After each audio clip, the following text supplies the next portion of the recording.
Bienvenidos jóvenes a la primera clase de historia del primer año medio. ¿Qué veremos en el día de hoy? Las transformaciones liberales. ¿Cuál es el objetivo de la clase de hoy? Identificar las revoluciones liberales del siglo XIX.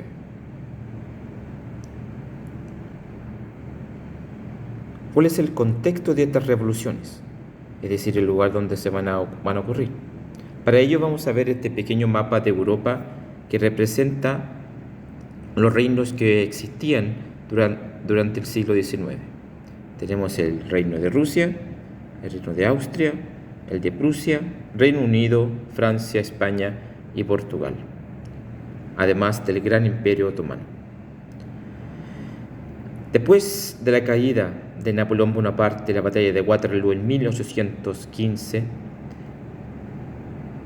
los reinos que habían triunfado sobre el imperio napoleónico se van a reunir en la capital de Austria y van a convocar al llamado Congreso de Viena.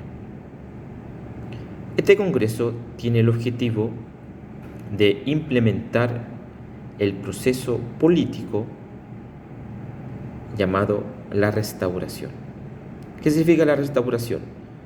La idea es que todos estos reinos tenían que restaurar el poder monárquico que se había perdido entre la Revolución Francesa, el imperio de Napoleón, y además el ejemplo que daba la independencia de las naciones en América, la independencia de Estados Unidos, la independencia de Argentina, inclusive nuestra independencia nacional. Todas esas naciones, todas esas ideas tenían que ser frenadas en Europa. Por tal motivo, una de las más importantes aportes de este Congreso de Viena va a ser la formación de la llamada Santa Alianza. ¿Qué es la Santa Alianza? Simplemente es la unión de todos estos reinos que acabamos de nombrar para, en caso de que existiesen revoluciones o revueltas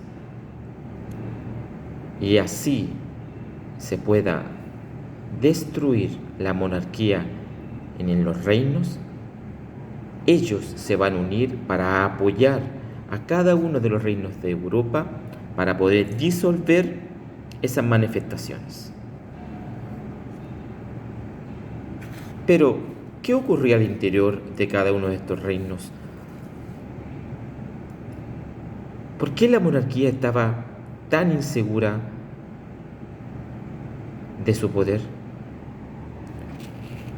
Chiquillos, debemos recordar que en la Europa del antiguo régimen la monarquía era incuestionada, pero durante el siglo XIX la mayoría de los habitantes de estos reinos,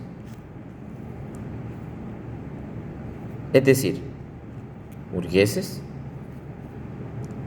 campesinos y obreros, ya estaban familiarizadas con todas las ideas liberales que nosotros habíamos mencionado en clases anteriores.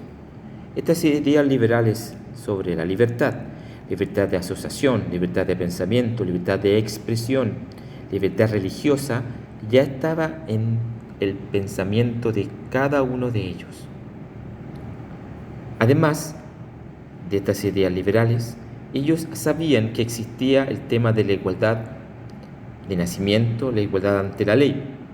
Por lo tanto, ellos creían y pensaban que ya no eran súbditos, es decir, ya no debían obedecer de forma ciega al rey, sino que ellos eran ya ciudadanos.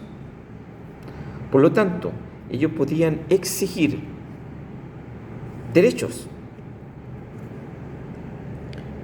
Y principalmente ellos exigían el derecho a participar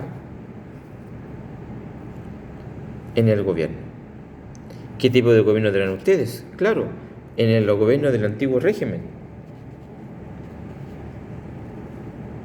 Claramente, tanto los burgueses como los campesinos y obreros, sentí la necesidad de participar activamente en el gobierno de este régimen que ellos ya tenían por más de 1000 años. De esta forma van a nacer las llamadas revoluciones liberales, en donde la mayoría de los burgueses, campesinos y obreros van a salir a las calles a buscar y exigir participar en el gobierno.